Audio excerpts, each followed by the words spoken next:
is power. Information is key. And that is why we aim to unlock the doors of opinion, unveiling the stories that need to be told. Join Omobola Sandra and Sage Babalola on the Morning Express on Mainland 98.3 FM from 5 a.m. to 11 a.m.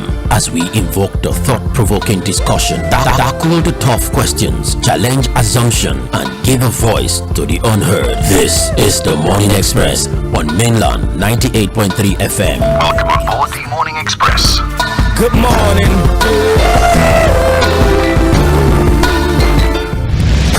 Ladies and gentlemen, here it is, the most listened to radio show on the planet. Even the other stations are tuned in too. Welcome to the Morning Express on Mainland 98.3 FM.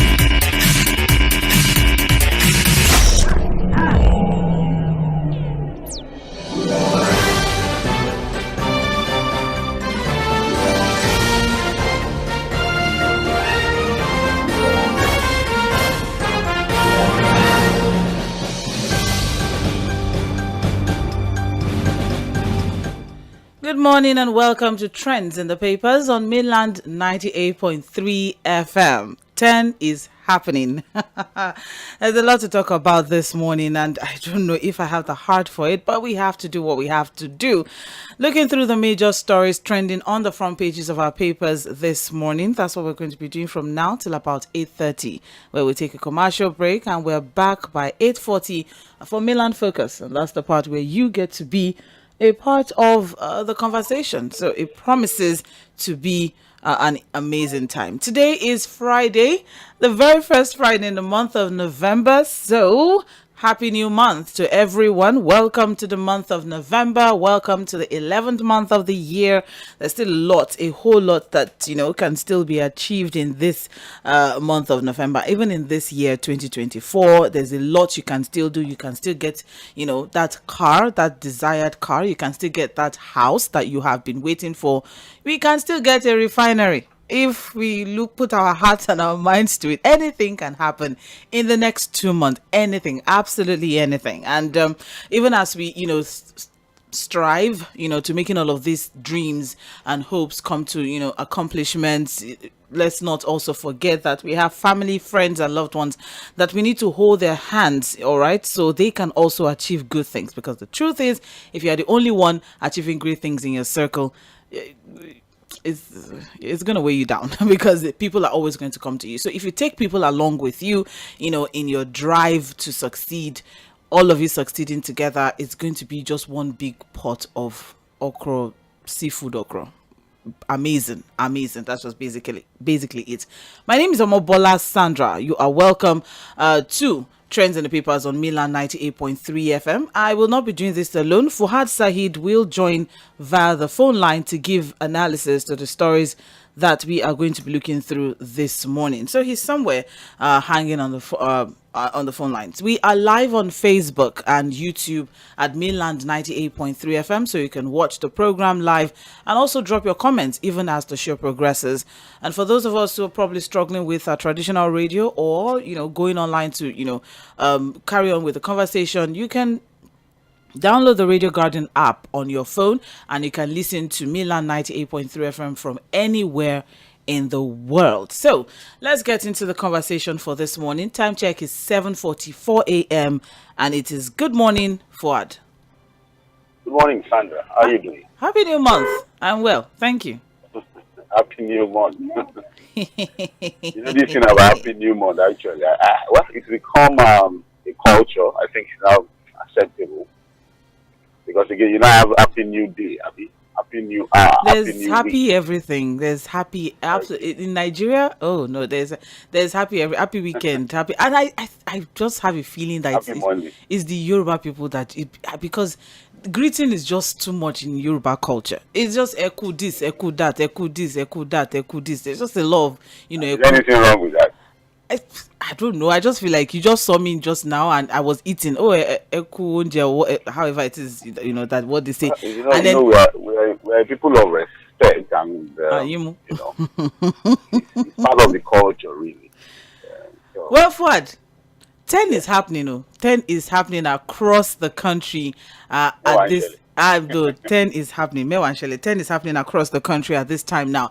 And I don't even know where to start from. I don't know which area to focus on. There's just a lot of things that's happening. You have a governor that's saying, I'm not going to take it easy on my haters. There's just a lot that is going on at this time now. Well, but of course, let's see what we have as the, major stories on the front pages of our papers this morning. I have the Punch, the Guardian, and Vanguard newspaper right here in front of me. I'll be kicking things off, of course, with a major headline on the front page of the Punch newspaper, which is, of course, tax review.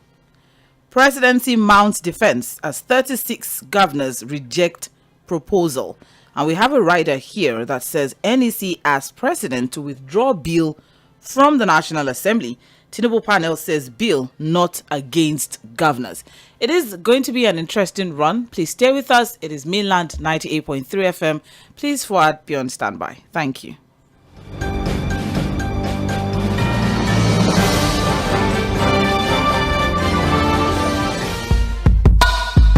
Knowledge is power. Information is key. And that is why we aim to unlock the doors of opinion, unveiling the stories that need to be told. Join Omobola Sandra and Sage Babalola on the Morning Express on Mainland 98.3 FM from 5 a.m. to 11 a.m. as we invoke the thought-provoking discussion, tackle the tough questions, challenge assumption, and give a voice to the unheard. This is the Morning Express on Mainland 98.3 FM. Welcome on board the Morning Express. Good morning.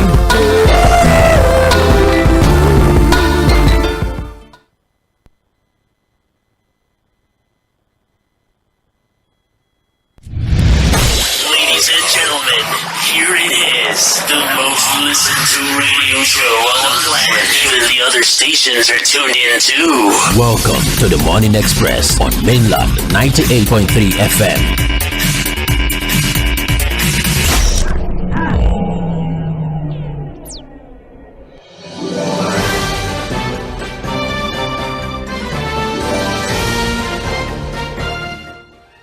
All right, thank you for staying with us. We had to just take that break to sort some things out on the back end, but we are good. This is Mainland 98.3 FM.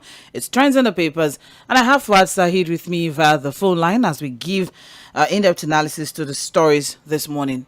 Tax review, Fuad, that is the major headline on the front page of the Punch newspaper. The NEC has asked the president to withdraw the bill from the National Assembly as Tinubu panel says bill is not against the governors. There's a lot to, look, there's also a lot of conspiracy theory moving around on, that's not for us. There's also a lot of conspiracy theories moving around on, X as regards, this is that, there's, agenda behind this or there's no agenda behind that. But the report is giving us this morning, the 36 state governors of the Federation have unilaterally demanded the immediate withdrawal of the National Tax Reforms Bill, delivering a significant strategic blow to the comprehensive effort undertaken by the Taiwo Oyedele-led Presidential Fiscal Policy and Tax Reforms Committee.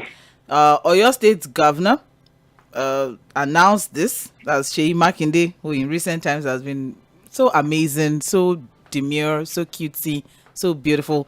Announced this as part of resolutions reached at the council's 144th minute, chaired by Vice President Shetima.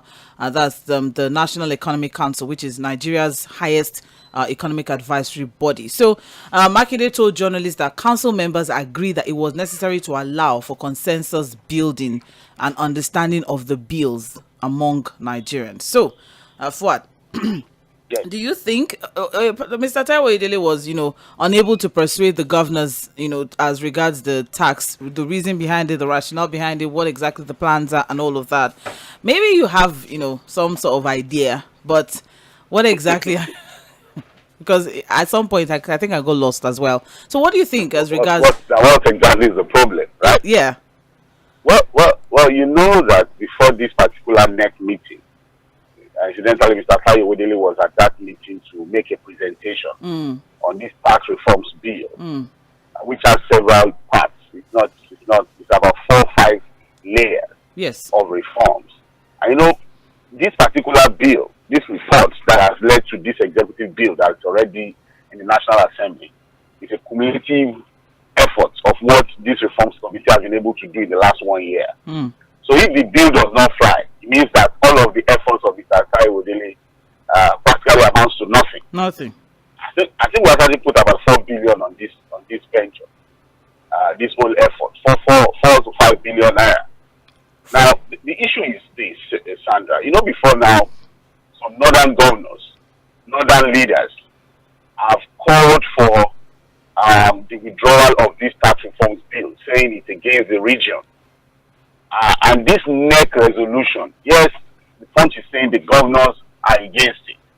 But I think it's more of a regional thing. And the region that is majorly against any attempt at this particular bill when it comes to tax reforms is the northern part of the country. And there's one major part of it that they are having issues with. Revenue. And that is the derivation revenue sharing model when it comes to VAT. The part of that reforms bill or proposal that is talking about that, look, if this VAT is not coming from your region, you don't have to share from it. If you understand what I'm saying. So, and if you understand why that is coming, you know, for example, there are still parts of Nigeria, there are still some states where you can't sell alcohol. Right? Yes. The argument is that, look, if this product is not being sold, it's not permissible You in your shouldn't area share or in your the state. revenue from it. But now, because that's what it means, that's the derivation sharing model for value-added tax. That's the contentious part of the whole thing, Sandra. Apart from the other areas of consolidation, There are so many other areas. Apparently, we have 4 different areas, and there's a breakdown of 4 proposed laws. We have the Nigeria Tax Bill 2024. We have the Tax Administration Bill. We also have the Nigeria Revenue Service Establishment Bill, which is, of course, converting the FIRS to just changing the name, NRS. Exactly. And then we have the Joint Revenue Board Establishment Bill, which is the creation of a tax appeal tribunal that will handle tax-related disputes, introduce the office of the tax ombudsman, to oversee taxpayers' rights, address grievances and ensure fairness in tax administration, and also encourage cooperation among federal, state, and local revenue bodies, thus harmonizing tax collection efforts and reducing duplicative tax across jurisdictions. Exactly. That's for the Joint Revenue Board. And then you have, excuse me, you have the Tax Administration Bill, which will create a clear legal framework for the administration and management of taxes, which intends to make the tax system more user-friendly and fair. Also, you have to reduce the disputes between taxpayers and tax authorities by clarifying tax responsibilities, establish some consistent admin processes, and also streamline procedures to optimize revenue collection, which enhances the government's ability to gather more resources. Because especially those who are, businessmen trying to calculate your tax, making it easier. And then you have the tax bill itself, establishing a comprehensive framework for taxation, which aims to consolidate various existing taxing laws, proposes new guidelines for the taxation of income, business transactions, and various financial instruments, ensuring they align with current economic realities, and also to simplify compliance for taxpayers by consolidating the regulatory landscape and reducing overlapping tax provisions that have previously complicated processes or compliance. All right, so these are the major proposed laws as regards the tax reform bill, 4 of them actually. And just as Fᴜᴜ had also highlighted, the crux of it all as regards whether or not this would push forward is, of course, the VAT revenue sharing model, exactly, for VAT. All right, and which is a huge issue. I think about 60-something% or so goes to states from VAT, and people are saying, hey, you do not allow the sale of this, because VAT is value added tax. You pay it on certain products, All right. So you do not allow the sale of this in your region or in your state. So if we make money from the tax you shouldn't from that product? you shouldn't share money with us, especially states like, some states in the east that they thrive. I'm saying some states in the east that they thrive on this particular, so on alcohol. You have a lot of bars and a lot of, lounges, and then Lagos state as well, where you even have breweries and all of that. So you can't expect, that states where it is not even allowed. Fuad, we've seen videos of, the police, the Sharia police. They call it the ISBA. Kano ISBA, for example. The Kano ISBA. Destroying bottles of alcohol. Yes. Oh, yeah. It's not allowed. So if it's not allowed, then you shouldn't share the gain on the money of the product. So that's the. But you know what, Sandra? I'm hoping we're not going to throw away the baby with the bathwater. Thank you, because that's just very, very minute. I just read out. If you say it's minute, it's the most important consideration. But what? For the leaders of the northern region. Yes. Well, so it's not minute in their mind. And what they are even saying is that the entire reforms bill, because of this particular part of it, it's against the North. The presidency had to issue a statement yesterday to say that no, there's nothing against the North. Had to do a lot of explanation as to why the reforms bill was necessary and what it was intended to achieve, if you understand what I'm saying. So, but as it is, the NEC, unanimously have advised the president to withdraw that bill. And when you say wider consultation, you already know what it means. People already have a problem with it. It is a lot really to discuss about the bill, but because of time, we can't go. Yeah. But that is the most contentious issue, and that's the only reason. Given clearly why the bill has to be withdrawn for now for wider consultation. And people are asking, so President Bola Ahmed Tinubu can actually budge, can actually start to pressure. Right. Because this is a man that a lot of his supporters will say, look, if he's made up his mind on doing something, no matter what you say, if he thinks it's the right thing to do, he's going to go ahead and do it. But now, the northern part of the country seems to have put pressure on him. I think it's budging. The presidency will be withdrawing that bill for quote-unquote wider consultation. Oh, well, Northern Governors Forum, that's 19 governors from the northern region. Yes, they rejected the new derivation-based model for the, value-added tax distribution, that which is what we have mentioned earlier on. So, a communique read by the chairman of the forum, Governor Mohammed Yahya of Gombe State, said the proposition negates the interest of the North and other sub-nationals. The forum said the bill portends massive job losses and more economic turmoil for the region. And I'm curious as to which brewery in the North or which, It's not limited to brewery alone. Not brewery alone, but of course a number of other, products and services that, this particular, VAT distribution would affect. So I'm just curious as to how exactly, but of course the president has to listen to all regions. The presidency has said, contrary to job loss fears and perceived marginalization of the North, Tinubu's tax reforms would benefit all states and harmonize the country's tax laws for greater efficiency. Special advisor to the president on information and strategy, Bayo Onanuga, argued in a statement that's titled Explainer, proposed tax reforms bills not against the North. They will benefit all states. He said the proposed laws would not increase the number of taxes currently in operation. Instead, they are designed to optimize and simplify existing tax frameworks. It's instructive to note that these proposed laws will not increase the number of taxes. The tax rate or percentage will remain the same under these reforms as they focus on ensuring a more equitable distribution.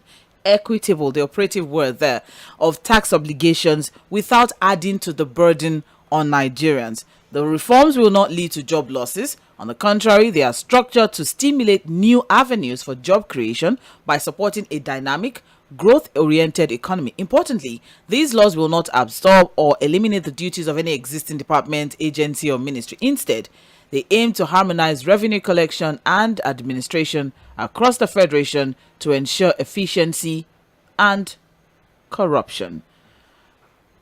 Time check right now is 8 o'clock and you're listening to Mainland 98.3 FM. This is Trends in the Papers and we're currently looking through the major headline on the front page of the Punch newspaper, which is of course the controversial tax reforms bill that's currently on the floor in the House, and the conversation is getting even more interesting. The story is on page 2 of the Punch newspaper. So, to be or not to be, Fuad, I mean, I think from body language and all of that, I think it's going to be swept away.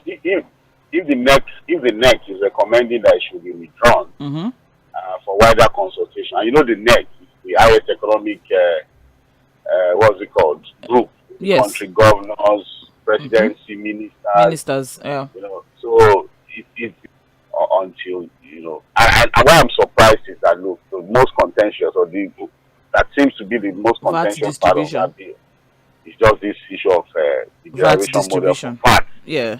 And the reason why the northern part of the country thinks it's against. But what if we have something like that? As regards the Niger Delta states, I'm talking about the oil producing states. We have something similar, don't we? Where the oil producing states, derivation. Yeah, they get. When it comes to VAT, it's a different arrangement. That one is for proceeds of crude oil and whatever you extract from under the ground. There are also questions as to even mining in the country, where some regions seems to be in charge of their mining, whether you call it legally or illegally. Without a recourse to the central cost, So a lot really about how to restructure the country, a lot about resource control, a lot about revenue, accumulation and expenditure, in the country. So, but it's just what it is, and we'll be waiting to see whether this will come back again, or I think we're going to kill the entire bill. I think it's also important for us to know that the alcohol conversation is just an example, because generally speaking, the current model for distributing VAT is based on where tax is remitted rather than where goods and services are supplied or consumed. Yes, so it's not just alcohol; so many other products as well that are supplied and consumed in a particular region. Is exactly what the focus is on, and they're saying that the ongoing tax reform seeks to correct that inequity. All right, in the current derivation-based model as a basis for distributing VAT revenue. So the new proposal before the National Assembly outlines a different form of derivation which considers the place of supply or consumption for relevant goods and services. This means that states in the northern region that produce the food we eat should not lose out just because their products are VAT exempt or consumed in other states. I don't know if we get that. So even the north as well would also benefit largely, from this. It depends on what they are focusing on. You see, perception is key.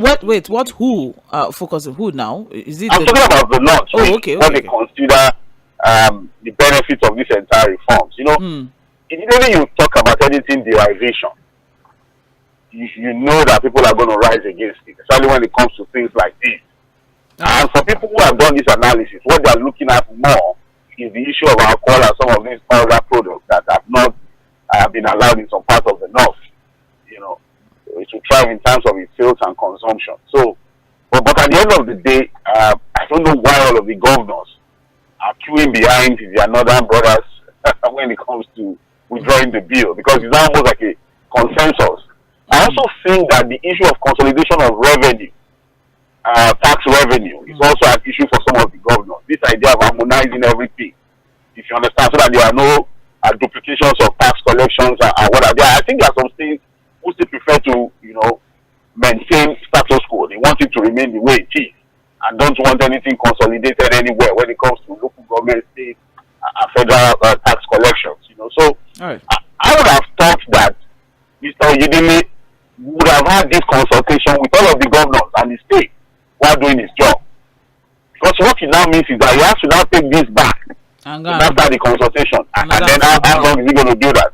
Okay. So how long is he going to do that? It's all right. right. And I think the tax committee had 1 year to do their job. Yes. So maybe it's going to be extended. He now has to go around consulting people, consulting governors, consulting stakeholders, business owners on what he has proposed in this reform bill. Well, the story is on page 2 of the Punch newspaper, just as we asked, to be or not to be, as NEC asked the president to withdraw the bill from the National Assembly. More details on page 2 of the Punch newspaper. Moving on now, still on the front page of the Punch, we have here federal government and striking varsity workers talks end in a deadlock. And that's on page 28 of the Punch newspaper. SANU and NASU, the conversation still goes on as regards, unpaid salaries. So the meeting between the federal government and Joint Action Committee of, SANU and NASU held yesterday ended in a deadlock. The meeting was held at the Federal Ministry of Education, led by former Minister of State for Education, Dr. Yusuf Sununu, and Permanent Secretary was there as well. And as it is now, the national president of SANU, Mr. Mohammed Ibrahim, stated that university executives, VCs, bursars, and registrars did not receive salaries for 4 months. And as a result of this, they will remain completely shut down until payments were made. So that particular conversation continues. More details on page 28. Also, we have here on the front page of the Punch, flooding. NEC plans new dams for southeast and south. And that is on page 28 as well of the Punch newspaper. Now, above the masthead of the Punch newspaper, Ipman can't leave petrol without NNPCL approval, says Dangote Refinery. We are back to the oil conversation, and I'm just so help us, God. Interesting story. Again, more revelations made. But Dangote has not told us how much he wants to sell PMS. But the story is that, look, Ipman guys who have said, look, we paid to Dangote. The man is saying you have not paid 1 kobo to me. You paid to NNPC. You know what Dangote is saying is that it has not received authorization from NNPCL to supply. And they have not gotten any money from Ipman too. So they should correct that information. It's almost like it's information that they paid anything to. You paid to NNPC, and NNPC has not given me any money from you or authorized me to sell to you. So the question is this, Sandra. Why is NNPC in the mix? What is it about Dangote and NNPC that we don't know? What agreements have they signed? To the point where Dangote is still saying that, look, I have to get the nod and approval of the NNPC to sell to independent marketers. Oh, we are still having talks and we'll resolve all issues. What are those issues, actually? If you understand what I'm saying. Because for everything that has become problematic in the entire value chain when it comes to the Nigerian oil sector, the NNPC comes into the mix as either twisting, blocking, sabotaging, or making it difficult for the smooth running of that sector. Because if the same NNPC had announced that, look, they are no longer the off-takers, right? And that anybody can go there to buy. And at that time I told you that there was also another report that said that no, that idea of anybody going there to buy directly from Dangote may not happen until existing agreements on the off-taker situation have been, cancelled out completely. Now Dangote is saying that, look, I've not gotten the authorization to sell to you, and you are paid to NNPCL. Let's try and sort that out for. Why do we have the NNPCL in the mix every time we have these conversations around Dangote refinery, marketers getting products or not getting products? Even though I still think that it's wrong that the Dangote refinery has not told us in clear terms how much they will to sell directly to marketers if that opportunity eventually happens. Wow. Well, NNPCL, Adelia said, they are not sole off takers. They have totally washed their hands. Anybody that can go and get what they need to get. Dangote has said, the fuel is available, come and get. Ipman is saying, well, we have paid, and when are we going to get? We are willing and ready to get it. And Dangote is saying, well, I can't give you need to pay. Ipman is saying, we have paid to NNPCL, and Dangote say, okay, so I need authorization from NNPCL because NNPCL has to be the one to now pay me for me to now give you fuel. So there's just a lot of back and forth amongst all of the major stakeholders in the oil sector as regards this particular conversation, as Dangote is very, very exhausting. Dangote is saying it has no direct dealings with Ipman yet, all right, because NNPC, which the money was paid to, which IPMAN members' money was paid to, has not authorized him to sell to independent marketers. And IPMAN is saying, we can't pay you fresh money when we still have money with NNPC. So it's just a lot. And I'm just, because I'm exhausted at this point. The payment in mention has been made through NNPC and not us. In the same way, NNPC understand that approved, not authorized us. And that's the story as you can get. Meanwhile, the national headquarters of Petroleum Products Retail Outlets Owners Association has asked Dangote to announce the price of its PMS. Petron has said it was taken aback by the speech of Aliko Dangote that the refinery has the capacity to provide enough petrol to satisfy local consumption. That's when Dangote said he has 500 million and he can do 30 million liters and that he can do 30 million liters per day. So they are surprised and they are shocked. Oh, so if you have this, then so what's exactly is happening? Because Petron is saying if he had announced a favorable or attractive selling rate at that press conference where he announced that he has 500 million liters, it's just like Fuad is saying, I have yam, I'm selling yam, come and buy. How much are you selling? Just come and buy. How much are you selling? Come and buy. So that's what is going on here. That's what Petron is trying to say. There are two issues here, and I think the Petron guys too. Okay. Are just being a bit hypocritical around this. Okay. Now let me explain. And this is not trying to make excuses for the Dangote refinery. I actually think that they needed to have announced their price actually, unless there's a non-disclosure agreement between them and NNPCL. I don't know on the price of PMS, because on diesel we don't have this problem. On gestator we don't have this problem. We know how much Dangote is selling. But on the issue of PMS, there's a problem somewhere.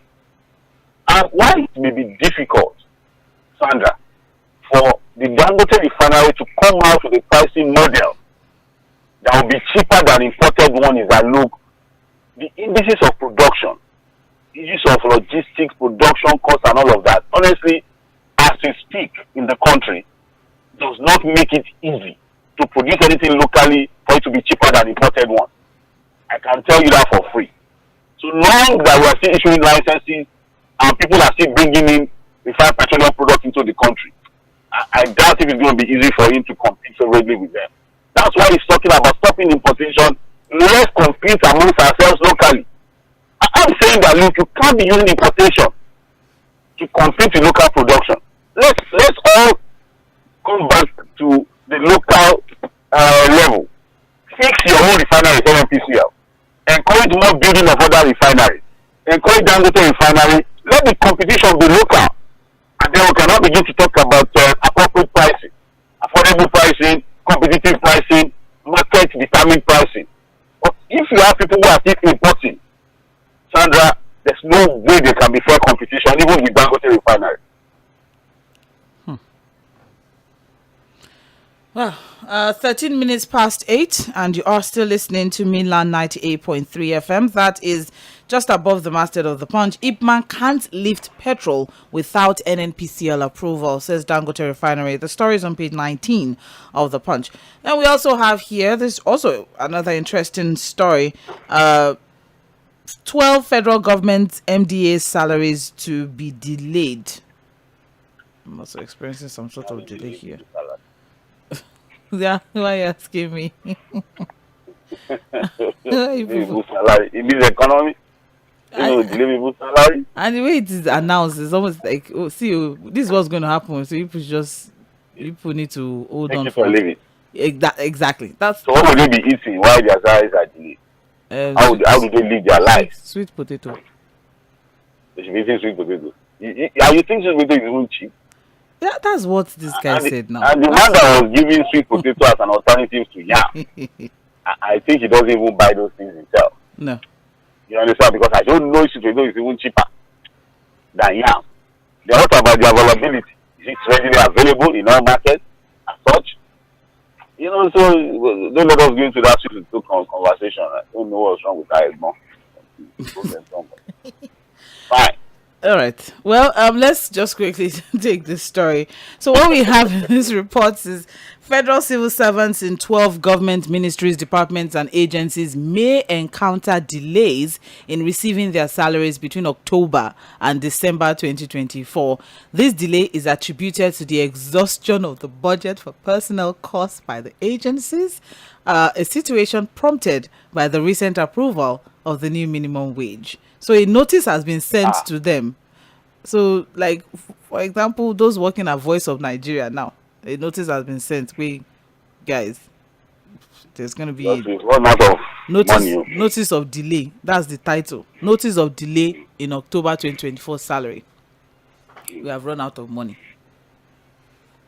I don't know, because again, one would think that those are things that would have been sorted out, how to take care of any shortfall that will come out of these minimum wage negotiations and all of that, to ensure that, look, the adjustments does not affect people from getting their pay at the end of the month. Because if you begin to have this situation, how do you, like, it's even the Ember month, festive period, Sandra.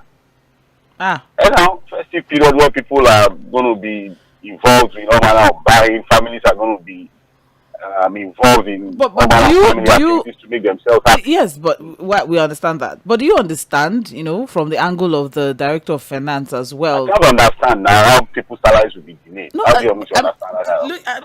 Looking at the fact that, this 40% increase, was not initially included in the 2024 budget. So and that's why you have supplementary budget arrangements now. There are always ways. We have two that are currently running, so we should be able to. Then you can add one to it. Is there any problem with it? There are always ways. There's always a way. You can't give excuses for delaying people's salaries, Sandra. Not even in this very tough economy. The money in itself cannot even take them home to start with. It doesn't even solve any problem. And then you're going to delay it. If you need to go borrow or do something. But don't steal. People have to be paid. That's what I'm even saying. Well, give excuses for as it is now, VON, that's Voice of Nigeria's personnel cost from the month of October to December 2024 will therefore have to be augmented from the service-wide vote. We regret to inform the staff and management that there will be a slight delay in the payment of salaries. This is due to the ongoing process of augmentation, which requires necessary approvals from relevant authorities, involved. So please take note. Members of staff have spoken. A member of staff said, yes, we are affected. We got a circular, but they didn't give any tangible explanation. Another member of staff said, I haven't seen my salary, but I was informed by my colleagues that they have started paying. It lingered, but they have started paying. My colleague even informed me that they haven't even paid the new minimum wage. So even the delay that... So there has been fluctuation since the administration started, unlike past administrations. But the issue is being resolved, but, they will just experience slight delay. But whilst we're on this particular conversation, Fuad, the core members are speaking out as regards the fact that, they've not been paid. They've not gotten the minimum wage.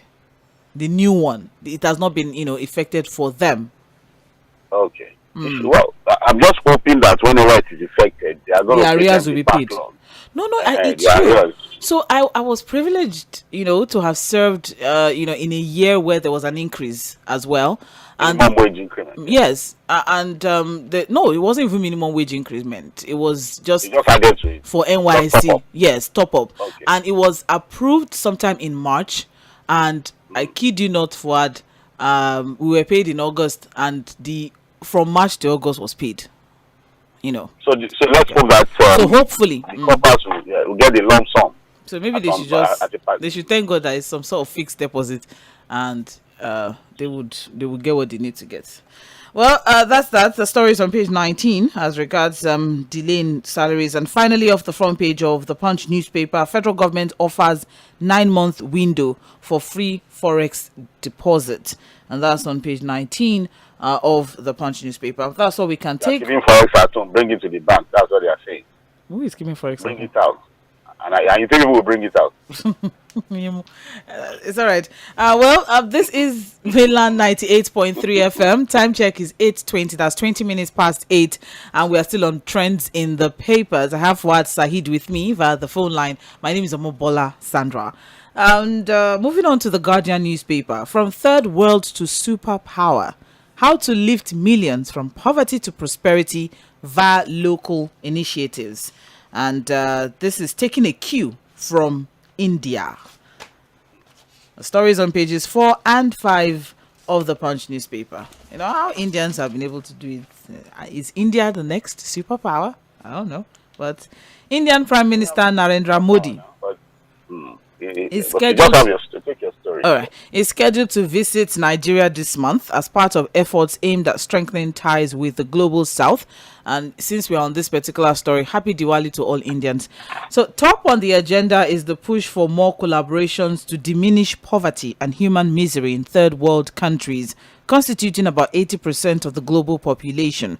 Indeed, a recent tour of the Asian countries saw a unique Indian model of self-help entrepreneurship, not only leapfrogging the national economy, but also propelling the erstwhile poverty capital of the world to a respectable place among superpowers and a potential inspiration for the likes of Nigeria. Are we a third world country? Can you hear me? Yeah, I'm with you. Okay. You're asking for a third world country. Are we a third world country? All the indices, what does it show? All the indices that you see from a third world country, don't we have it? Well, I choose to speak Poverty, homelessness, poor infrastructure, poor economy, level of poverty, if you understand what I'm saying. And luckily we have Professor Lubai's speech that we played severally that talks about how India was able to get it out. You know, Professor Lubai's speech was basically about India, the Indian success story, the model for us to tap into. And he talked about what education particularly. Educate your people. Sit back home. And that's what is helping India. It's like in the world now the biggest export for the best of brain.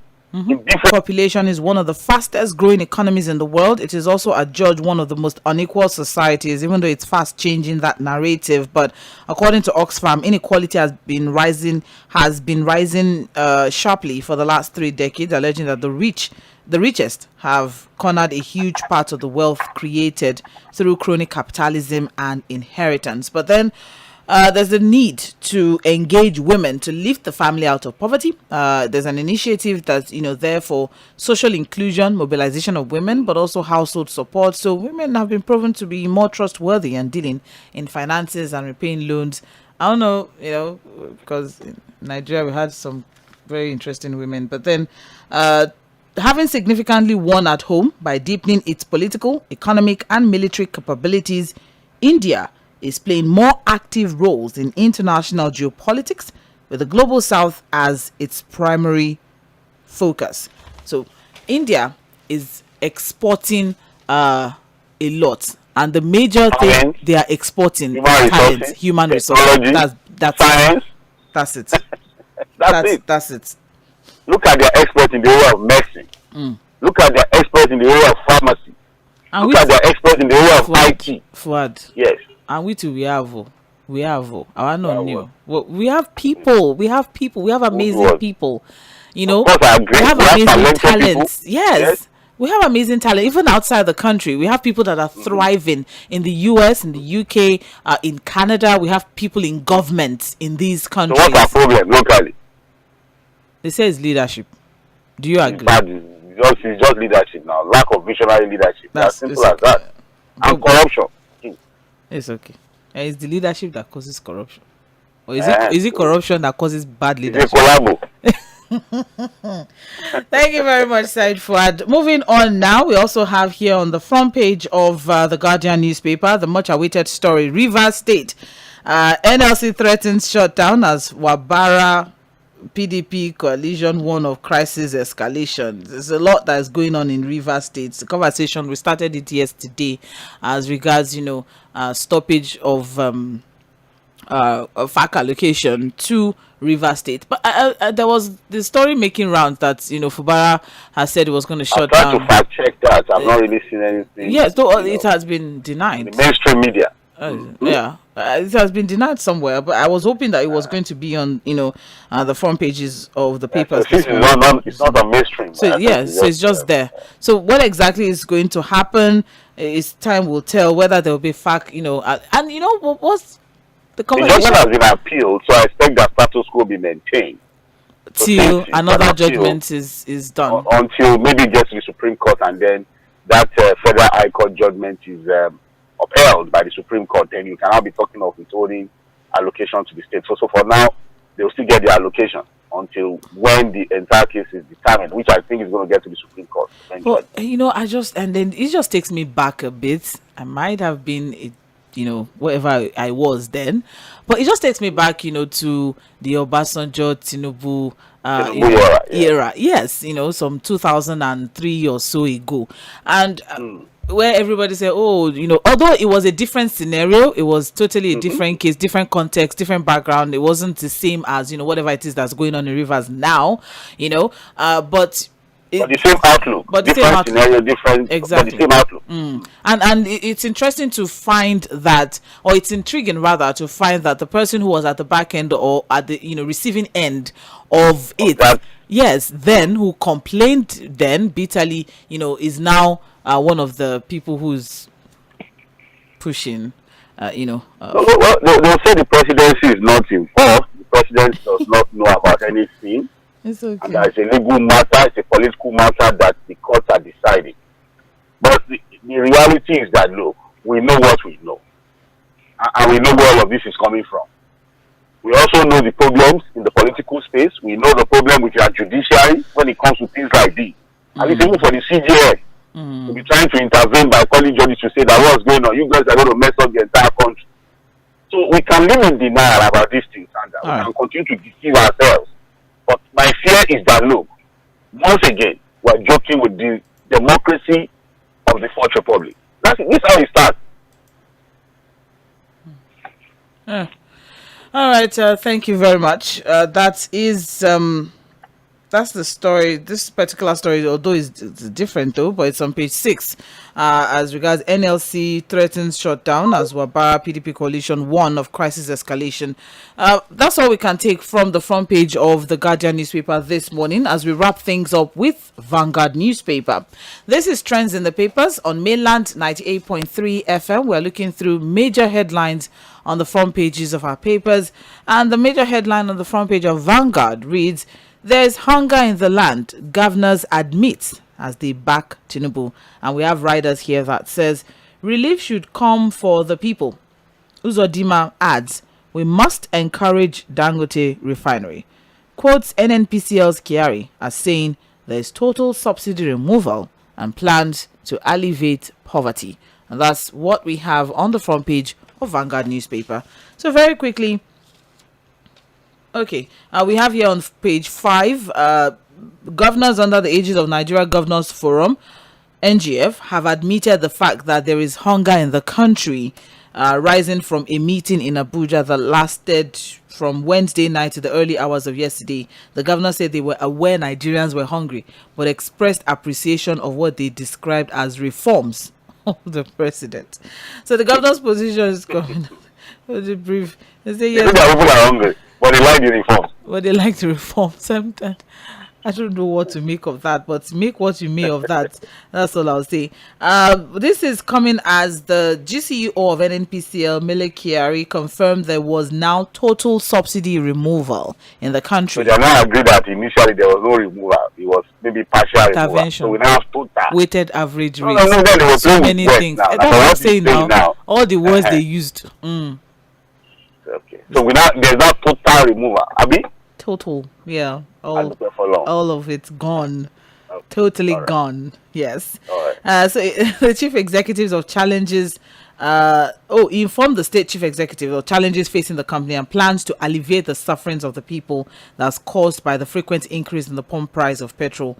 You talk about as soon as possible, relief should come. No, we know. Let's even leave the timeline. What relief exactly are they talking about? Governors are committed to supporting Africa Bank for an initiative. So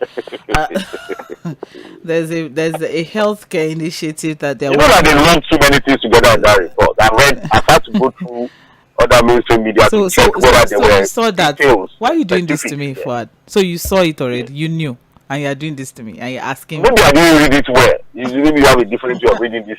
Because from Msoɪᴜ saying that, look, there's now total subsidy removal, and talking about the challenges the company is facing and how they are hoping to, reduce the suffering of Nigerians with this frequent increase in prices of petroleum products. So I was hoping to get some exact, details exactly of what the company now intends to do now that we have complete subsidy removal. So this is what we are going to do. The lies we've been telling about repair and refineries, so this is what we now want to do. They didn't do anything. And then opens your demand now giving us another vague hope that something is coming. But luckily, the no details. So It's healthcare. They are working with the Africa Bank Initiative, yes, to bring what? open a cardiovascular center or something. And that will do what? People that are having high blood pressure, as regards so you'll be taken care of. Andra. It's okay. Well, finally this morning, I have a story here on the front page of Vanguard newspaper. Allocation. Rivers NLC threatens to withdraw services. So that the Nigeria Labour Congress has vowed to withdraw the services of its members from all duties if the judgment that barred CBN from paying allocation to Rivers State affects the well-being of its members. It will affect them. Well, it Because definitely. if you don't pay, if no allocation goes to Rivers, nobody is paid anything. That's it too. If we are not careful, this Rivers matter. You know what it means to, and a judge giving the order that don't pay any allocation to a state. One of the states that is even a major contributor to the revenue of the country. And so because of one politics and the interest of a particular individual, we are going to punish everybody in the state. You know when I say that we are joking with this democracy, it looks as if I don't know what I'm saying. Well, a lot of We are people gradually, I've actually reacted to this particular one. Senator Adolphus Wabara, former Senate President, yes, and Chairman Board of Trustees, PDP, has said that it was a threat to democracy and an invitation to anarchy. That's what he called this particular court judgment. And some others have said that the judgment lacks human face. But then that is all we can take from Vanguard newspaper. That story is on page 7 of Vanguard newspaper. We'll take a short break now. When we come back, we'll move on to Mainland Focus. This is Mainland 98.3 FM. Please stay tuned.